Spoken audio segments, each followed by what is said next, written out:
Hi అందరికీ! ఈరోజు paneer gravy curry ఎలా ప్రిపేర్ చేసుకోవాలో చూసేద్దాం రండి.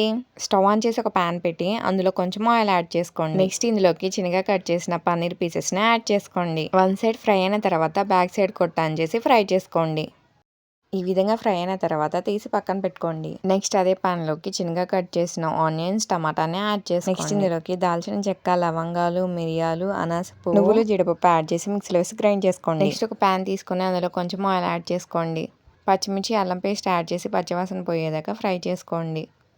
నెక్స్ట్ ఇందులోకి ముందుగా గ్రైండ్ చేసిన పేస్ట్ని ఇందులోకి యాడ్ చేసుకోండి. ఇది కొంచెం ఫ్రై అయిన తర్వాత ఉప్పు, కారం, పసుపుని యాడ్ చేసుకోండి.